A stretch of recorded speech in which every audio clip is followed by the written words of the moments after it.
ಮೈಸೂರಿನ ಒಂದು ಶಾಲೆಗೆ ಬಾಂಬ್ ಬೆದರಿಕೆಯ ಕರೆ ಬಂದಿದೆ ಅನ್ನುವಂಥದ್ದು ಗೊತ್ತಾಗ್ತಾ ಇದೆ. ಅದು ಇಮೇಲ್ ಮುಖೇನವಾಗಿ ಬಂದಿದೆಯೋ ಕಾಲ್ ಮುಖೇನವಾಗಿ ಬಂದಿದೆಯೋ ಅದು ಇನ್ನೂ ಗೊತ್ತಾಗಬೇಕಾಗಿರೋ ಸಂಗತಿ. ಬಟ್ ಬಾಂಬ್ ಬೆದರಿಕೆ ಅಂತೂ ಬಂದಿದೆ. ಯಾವ ಸ್ಕೂಲು? ಜ್ಞಾನ ಸರೋವರ ಇಂಟರ್ನ್ಯಾಷನಲ್ ವಸತಿ ಶಾಲೆ. ಎಲ್ಲಿರೋದು? ಮೈಸೂರು ತಾಲೂಕಿನ ಭುಗತಗಳ್ಳಿ ಗ್ರಾಮದಲ್ಲಿರುವಂತ ಶಾಲೆ ಇದು.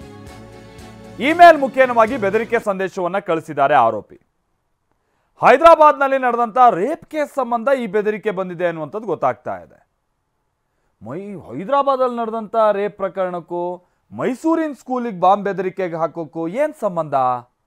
2023ರಲ್ಲಿ ನಡೆದಂತ ಒಂದು ಅತ್ಯಾಚಾರ ಪ್ರಕರಣ ಸಂಬಂಧ ಬೆದರಿಕೆ ಹಾಕಲಾಗಿದೆಯಂತೆ. ಪ್ರಕರಣದಲ್ಲಿ ಪೊಲೀಸರು ಕ್ರಮ ತೆಗೆದುಕೊಳ್ಳದೆ ಇದ್ರೆ ಬ್ಲಾಸ್ಟ್ ಮಾಡ್ತೀವಿ, ಶಾಲೆಯಲ್ಲಿ ಬಾಂಬ್ ಸ್ಫೋಟಿಸೋದಾಗಿ ಮೇಲ್ನಲ್ಲಿ ಉಲ್ಲೇಖ ಇದೆ.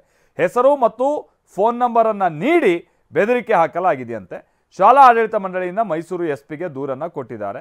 ಈಗ ಇವರಿಗೀಗ ತಲೆ ಬಿಸಿ. ಅಲ್ಲಾಗಿರೋ ಪ್ರಕರಣಕ್ಕೂ ನಮ್ಗೆ ಯಾಕೆ ತಾಳೆ ಆಗ್ತಿದ್ದಾರೆ ಅನ್ನುವಂಥದ್ದೇನೋ ವಿಚಾರ. ಬಟ್ ಸಂಗತಿ ಅಂತ ಅಂದರೆ ಹೆಸರು ಹಾಗೆ ಫೋನ್ ನಂಬರ್ ಇದೆ ಅನ್ನುವಂಥದ್ದು ಗೊತ್ತಾಗ್ತಾ ಇದೆ ಮೇಲ್ನಲ್ಲಿ. ಅದು ಎಷ್ಟು ನಿಜ, ಯಾರ ಹೆಸರು ಏನು ಎತ್ತ ಇದೆಲ್ಲ ಒಂಚೂರು ಈಗ ಪತ್ತೆ ಮಾಡೋ ಪ್ರಕ್ರಿಯೆ ಆಗಬೇಕಿದೆ.